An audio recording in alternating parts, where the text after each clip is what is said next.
saameynta fiican ee dhageysiga wanaagsan. Cutba ibn Rabiica oo kamid ahaa odayaasha iyo madaxda Quraysheed ayaa waxa uu maalmaha kamid ah isagoo oo fadhiya golo kamid ah golayaasha ay ku kulmi jireen odayaasha Quraysheed wuxuu arkay nabiga naxariis iyo nabadgelyo korkiisa ahaatay oo fadhiya masaajidka barakeysan ee Kacbada.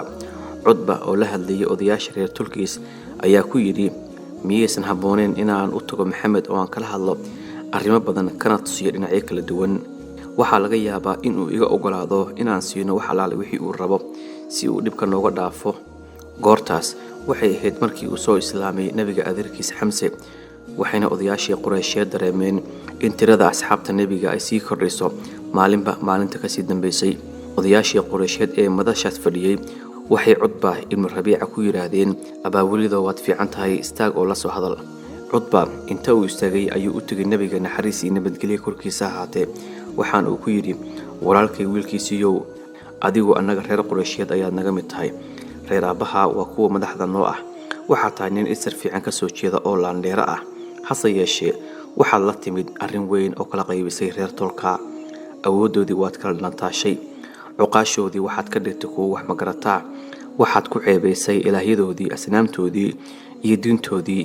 waxaad durtay oo wax kama jiraan aad ka dhigtay dhaqankii aabayaashoodii hore. si fiican ii dhageyso Maxamedow, waxaan ku soo bandhigayaa dhowr arrimood. waxaan ku rajo weynahay inaad iga ogolaan doontid mid ka mid ah. nabiga salawaatullaahi calayhi wasallam waxa uu ku yiri Cutba, abaawulido si fiican ayaan ku dhageysan doonaa, ii sheeg arrimaha aad ii soo wadid. Cutba ayaa yiri walaalkayga wiilkiisiyo, haddii arrintan cusub ee aad la timid aad ku doonaysid hanti iyo xoolo, waan ku soo ururinaynaa ilaa aad ka noqotid kan noogu hantida badan. haddii aad ku rabtid madaxtinimo iyo xil sarena, waxaan ka dhigaynaa hogaamiyaheena sare, waan ku adeecaynaa. haddii aad rabtid inaad noqotid boqorna, annaga ayaa ku boqoraynaa. haddii uu xanuunku hayana, waxaan ku raadinaynaa dawo iyo dhakhtarka ugu fiican si uu kaaga daweeyo xanuunka. annaga ayaana bixinaynaa wixii qarasha ee ku baxaya dawadaada ilaa aad ka bogsatid. Cutba markii hadalkiisa uu dhameystay ayaa nabiga naxariis iyo nabadgelyo korkiisa ahaatee waxa uu yiri waliid aabihiisiyo ma dhamaysatay hadalka. Cutba ayaa ku jawaabay haa nabiyow. Cutba anigana markay dhageyso ayuu nabigu yiri. Cutba ayaa ku yiri hayo waan ku dhageysanayaa. بسم الله الرحمن الرحيم. آمين. تنزيل من الرحمن الرحيم. كتاب فصلت آياته قرآنا عربيا لقوم يعلمون.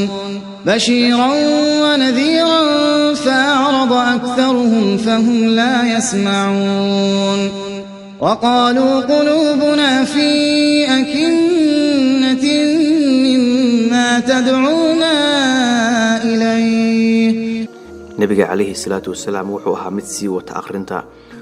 Cutbana wuxuu ahaa mid si fiican u dhageysanaya quraanka uu maqlayay ilaa uu nabiga ku soo gunaanuday akhrinta aayadda sujuudda ee suuradan ka mid ah, waana uu sujuuday.